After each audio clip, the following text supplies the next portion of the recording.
Hi, my name is Zach, and this is how you play Escape Master. I'm going to do a brief overview of how to play the game. So there are 3 different versions of the game. There's an easy, medium, and hard version. I've already removed the cards related to the medium and hard version. I'm going to just explain the easy version starting out. So to start out, what you're going to do is you're going to pick a starting dealer. So in this case, I'm going to deal. So first, you want to shuffle those cards really well. And then the starting dealer is going to deal every player 10 cards.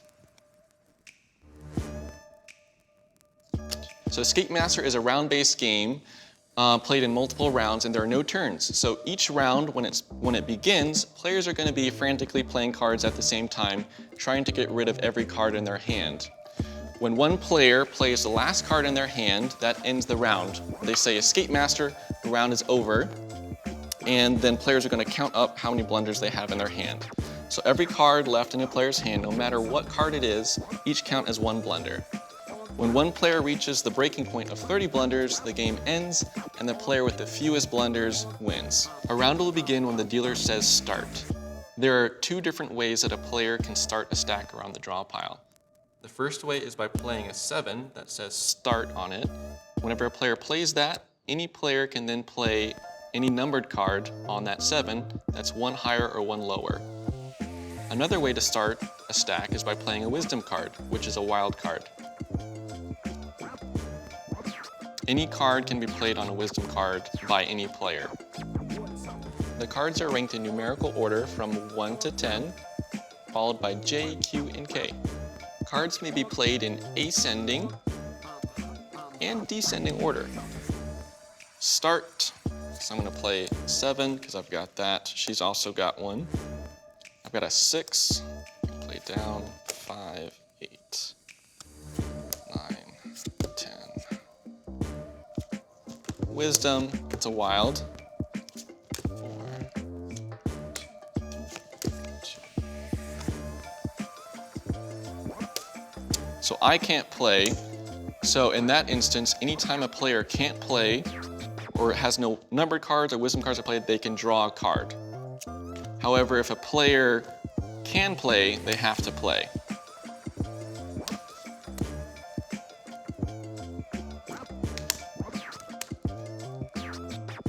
If there arises a scenario where no player can play and no player wants to draw, then any player can announce draw, and every player has to draw 1 card ending with the player who said draw. So I'll say draw.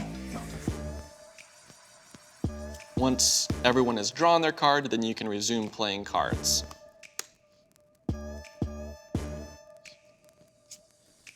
Here, important thing to note is that 1s and Ks can wrap around. So there's a K on this pile here, I've got a 1. I can play a 1 on that K, and vice versa, I can play another K on that 1. So you can wrap around between the highest and lowest cards. Escape Master! So my lovely partner Lily went out before me, and I have 1 card left in my hand, and so I will have 1 blunder at the end of that round. And we're gonna shuffle these cards again and re-deal them for another round, and that's how you play the easy version. Now I'm gonna explain how to play the medium version.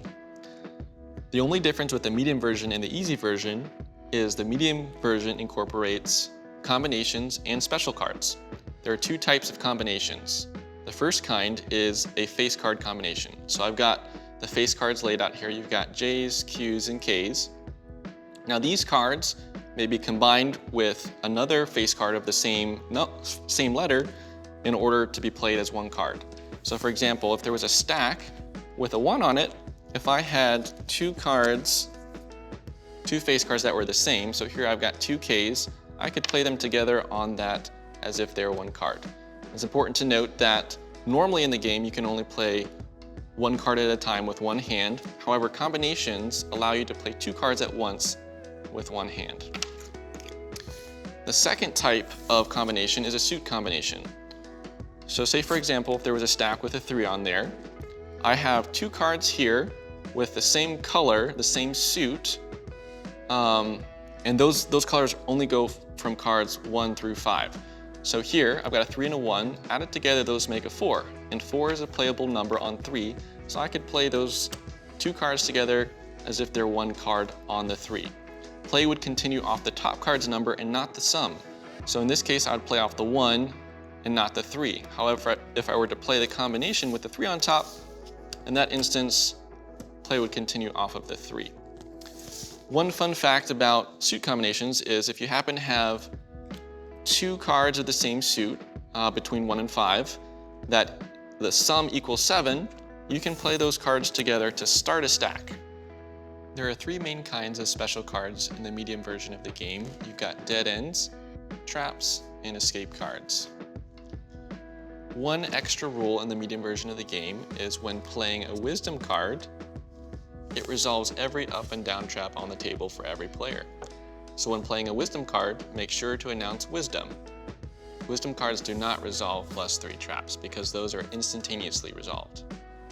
There are 2 different types of escape cards to help you get rid of trap cards. So a regular escape card with a trap symbol crossed out, if a player has that in their hand, they can play that on top of a trap card in order to resolve it and get rid of it. There's also an escape card with a -1 on it. This just has an extra ability that allows a player to discard a card from their hand as well as escape the trap. Now, if a player is not trapped, they can still use the escape card with a -1 to discard a card from their hand. That goes for all of the special cards without a number. They can be discarded at any time into a player's history pile to go out, and they're not required to be played. However, if special cards are left in a player's hand at the end of a round, they still count as blunders. One thing to note about the escape cards that I forgot about, I'm just going to explain real quick, is if a player is trapped with an up or down trap and they happen to draw an escape card, they can then still use that escape card and get rid of it. And that's basically how you play the medium version of the game. All right, so now I'm going to explain the hard version of the game. The hard version really isn't that hard, it just adds a few layers of complexity to the game to make it more interesting. 3 components are going to be added to the hard version. So you've got the Doom Master cards, the Escape Leader cards, and the Story cards. I'll explain the Doom Master cards first. So there are 3 different Doom Master cards. You've got the J, Q, and K. Now these cards are going to play exactly like other face cards. However, these cards cannot be played in combination with other face cards. The only other difference with the Doom Master cards is if I happen to have one of the Doom Master cards left in my hand at the end of a round, it's going to count as 3 blunders instead of 1. So definitely want to make sure to get those out of your hand as quickly as you can. At the start of the game, every player is going to be randomly dealt an Escape Leader card. So I'm going to explain 2, but all the cards are pretty self-explanatory in terms of what the abilities are. So I'm going to be the Lumberjack, and my opponent is going to be the Vapor Ninja. So my base ability is I'm allowed to add 1 blunder to a player of my choice if I choose to start with 1 extra card. So if I started with 11 instead of 10, I could pick another player to add a blunder to their score. My beast mode is I can add 2 blunders to another player without gaining an extra card. I'll explain how to unlock the beast mode in a little bit. My opponent is the Vapor Ninja.